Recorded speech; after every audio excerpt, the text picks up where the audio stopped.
Let's have a chat about religion, shall we? And it's a serious topic this time, and something that we watched unfold happening in Kenya. It was absolutely devastating. An extremist attack on a university. We know that lots of Christian students were gunned down, and remarkably, a Kenyan cardinal has urged for compassion for the attackers. Now, that's not something that you hear every day, but it really made me think of our Arch, who has a very similar heart. What do you think? I read about that as well, and I thought, wow, it's a lofty ideal to beg for forgiveness of those who have attacked you, and that is the ideal goal. But it's hard, before you get to that place, there's a very long journey to get to that place of forgiveness. And I think with him calling it so soon, he's calling it only because he's a man of religion and a man of a cloth.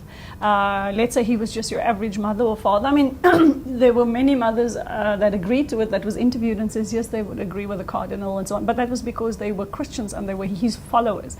Let's just take a non-political, non-religious person, a mother who has lost their children. Within 24 or 48 hours to ask that person to forgive the people who killed my children, I don't think that's realistic. I don't think that's real at all. I know, for me it takes a long time to heal, and there's a lot of stuff that you have to work through, and I'm not just not talking about something as horrific as losing your child to such a horrible or in such a horrible way. So I don't think that's realistic. If it was one of my friends or family members who was part of that horrific massacre, I don't think right now I would be feeling compassion towards those gunmen.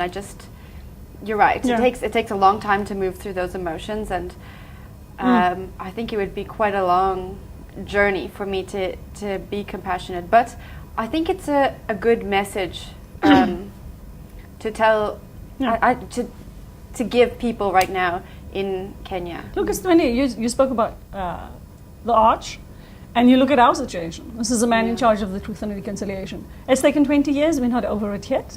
I'm not over it yet. I don't know about other people. Right now, the roads thing has brought up so much for so many people and has divided us back again into our different, and there's no way that, in 24 hours me asking someone to, and this was a religious attack. This wasn't just a arbitrary shooting or someone being killed over by a hit and run and whatever, no one taking responsibility. We knew who the perpetrators was. It was based on religion.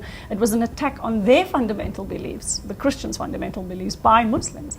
So asking someone to be that forgiving for something, it's hard.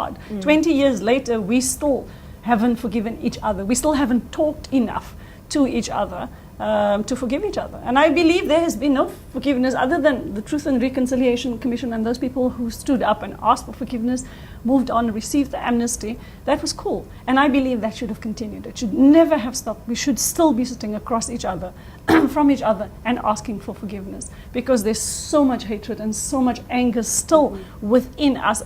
2 generations later, there's just too much anger. And it's a process. I don't believe that's not for me anyway. I think true forgiveness is something a lot of people never get or can never achieve.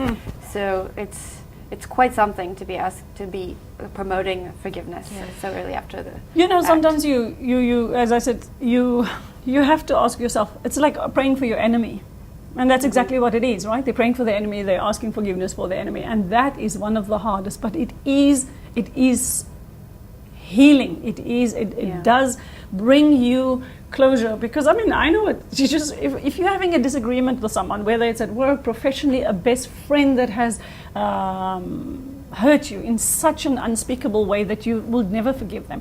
So you do your daily prayers and you ask, dear Lord, I ask forgiveness, my parents, that's happening in the world. And please protect me from Jerusha, because she's going to give me a hard time again, etc., etc. So because I can't face the day, I can't believe I have to go work with her. She's such a, but then the moment that you recognize that you cannot change Jerusha, because she's always going to stay the same. You have to change yourself or how you feel about her or the situation. So now my prayer is going to change, and I'm going to say, dear Lord, make me patient to have to deal with Jerusha. Make Jerusha's heart soft. Make her understand. So when you start praying for you to change, not for me, but I start praying for you. So when you start praying for your enemy, that's when I believe your forgiveness and your healing begins, because you then let go of that which you're holding on to. You that anxiety, the angst, the I can't believe she's doing this to me again. So then when you ask God to intercede on your behalf, but you ask God for that person's healing, that person's enlightenment, that person's heart to grow, to become soft, etc., then I believe healing begins. Yeah. So perhaps if you put that into context in terms of what the Cardinal is trying to say, let's pray for their enlightenment, let's pray for their forgiveness, then it makes sense. But I think what you're talking about is something that goes much deeper than what South Africans often do, and that's just whitewashing everything on the surface. You know, race relations are fine, we're fine, just don't talk about it. And then we end up in a situation, like you mentioned with Rhodes, where... We must have the world's biggest carpet because we just keep on sweeping I'm things telling under you. it. Yeah. Jen, you're not South African, but you love this country and you call it home. Is it weird seeing these types of protests about Rhodes? How are you experiencing this? It is and it's not. I mean, when all of this started happening, I just thought, wow, this would never happen in Canada, but we don't have the same history. So I think looking at South Africa and trying to compare it to Canada doesn't work. But being here is just so unique to see people fighting for what they believe in and being so passionate about their beliefs and really changing the country for better, because I mean, you've only been in a democracy for 21 years, so it would be unfair to compare to Canada. But when I heard about the statue, my first thought was, and maybe this is going to upset some people, was it's just a statue. Yeah. Why is everyone getting so worked up about it? And I'm a firm believer in knowing your history and not getting rid of it, but keeping it there to learn about it. And I think the statue was in quite a prominent place, so a decision was made to remove it, and we can't change that. But it's been almost incredible watching how this unfolds. But the ripple effect of now all of the statues, it was like a little bit out of control, and I'm interested to see how that control is going to be reined back in, and if it will, like what's going to happen next.